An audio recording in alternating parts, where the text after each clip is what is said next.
ఓడరేవుల నుంచి చేపల వేటకు వెళ్లి తిరిగి రాని 7 మత్స్యకారుల కోసం నేవీ కోస్ట్ గార్డు సంయుక్తంగా చేపట్టిన భారీ సెర్చ్ అండ్ రెస్క్యూ ఆపరేషన్ కొనసాగుతోంది. కోనసీమ జిల్లా అల్లవరం మండలం ఓడలరేవు సముద్ర తీరం నుంచి ఈ నెల 3న కొప్పనాటి రామకృష్ణ వర్మ మరో 6గురితో కలిసి బోటుపై సముద్రంలోకి వెళ్లారు. 10 రోజులలో తిరిగి వస్తామని చెప్పి వెళ్లిన వారు ఇప్పటి వరకు జాడలేరు. దీంతో కుటుంబ సభ్యులు మెరైన్ పోలీసులను ఆశ్రయించారు.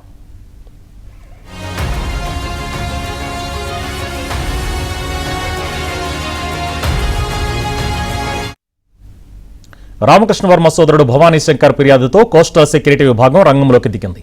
Coastal security incharge IG Gopinath Bhatti ఆదేశాల మేరకు నావికాదళం, కోస్ట్ గార్డ్ అధికారులు సమన్వయంతో గాలింపు చర్యలు ముమ్మరం చేశారు. కోస్ట్ గార్డుకు చెందిన 5 నౌకలు, 2 డార్నియర్ విమానాలు తీరం నుంచి 100 నాటికల్ మైళ్ల దూరం వరకు వెళ్లి శోధిస్తున్నాయి. నేవీకి చెందిన 3 నౌకలు, 2 విమానాలు పారాదీప్, పశ్చిమ బెంగాల్, విశాఖపట్నం, ఓడలరేవు మార్గాల్లో గాలిస్తున్నాయి. ఒడిశా, పశ్చిమ బెంగాల్ మెరైన్ పోలీసులను కూడా అప్రమత్తం చేశారు.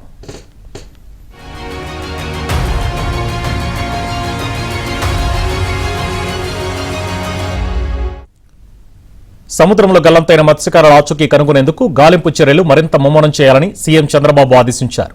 మంత్రి అచ్చెన్నాయుడు అధికారులతో సీఎం వర్చువల్ గా మాట్లాడారు. గాలింపు చర్యలు ఎలా సాగుతున్నాయో అడిగి తెలుసుకున్నారు. ఆ వివరాలను మత్స్యకారుల కుటుంబాలకు ఎప్పటికప్పుడు తెలియజేయాలని సూచించారు.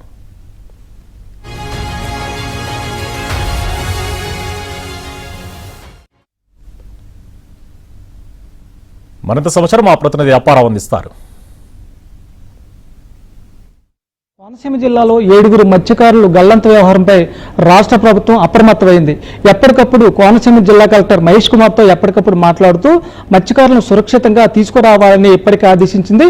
ఈ నేపథ్యంలో కోస్ట్ గార్డు, అదేవిధంగా ఇండియన్ నేవీ కలిపి కాకినాడ నుంచి అదేవిధంగా ఒరిస్సా మధ్య తీర ప్రాంతంలో జల్లెడ పడుతుంది. అత్యాధునిక డ్రోన్ కెమెరాలతో పాటు కోస్ట్ గార్డ్, ఇండియన్ నేవీ షిప్పులు కూడా మత్స్యకారులను జాడా కనుక్కునేందుకు ఇప్పటికే ప్రయత్నాలు ముమ్మరం చేసింది. దీనికి సంబంధించి కోనసీమ జిల్లా కలెక్టర్ మహేష్ గారు కూడా ఎప్పటికప్పుడు ప్రభుత్వాన్ని కూడా సమాచారం అందిస్తున్నారు. ప్రస్తుతం అయితే ఈ రెస్క్యూ ఆపరేషన్ ఎలా కొనసాగుతుంది, మత్స్యకారులు గల్లంత అవ్వడానికి కారణం ఏంటంటే దానిపై ఒకసారి కలెక్టర్ గారితో మాట్లాడుతాం. సార్, కోనసీమ సంబంధించి 7 మత్స్యకారులు గల్లంత అయ్యారు. అసలు ఆగస్టు 3న వెళ్ళారు, ఇప్పటికీ రాలేదు. కారణం ఏంటి? మనం ప్రభుత్వం తరఫు రెస్క్యూ ఆపరేషన్ ఎలా జరుగుతుంది? టు బీ క్లియర్ అండి, so first of all August 3 రోజు మార్నింగ్ 7 మెంబర్స్ క్రూతో ఒక boat started from Odalarevu. So fish landing centre at Odalarevu దగ్గర నుంచి వాళ్ళు స్టార్ట్ అయ్యారు. దాని తర్వాత అరౌండ్ 11:30కి అందులో ఉన్న ఒక ఓనర్ కమ్ బోట్ ఎవరైతే ఆపరేటర్ ఉన్నారో అతను వాళ్ళ ఫ్యామిలీకి కాల్ చేసి చెప్పారంట. సో ఆఫ్టర్ దట్ వాళ్ళ దగ్గర నుంచి డిస్కనెక్ట్ అయిపోయారు.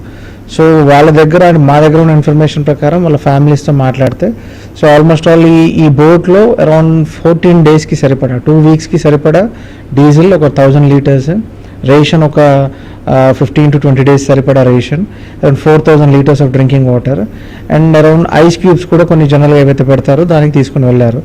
సో దీని ప్రకారం వాళ్ళు చెప్పిన విషయం ఏంటంటే ఫ్యామిలీ మెంబర్స్కి మేము డీప్ సీకి వెళ్తున్నాము, సో రఫ్లీ ఒక 10 to 12 డేస్ తర్వాత వస్తామనే ఇన్ఫర్మేషన్తో వాళ్ళ ఫ్యామిలీ మెంబర్స్ చెప్పి వెళ్ళారు. సో అక్కడ కన్సర్న్డ్ అదే రోజు 3rd రోజు ఆగస్ట్ కంటే 1 డే బిఫోర్ 2nd రోజు ఆగస్ట్, సో అక్కడ ఉన్న సాగర్ మిత్ర కావచ్చు, అక్కడ ఉన్న village fisheries assistant along with the fisheries development officer ఈ కన్సర్న్ బోట్ ఓనర్తో మాట్లాడడం జరిగింది.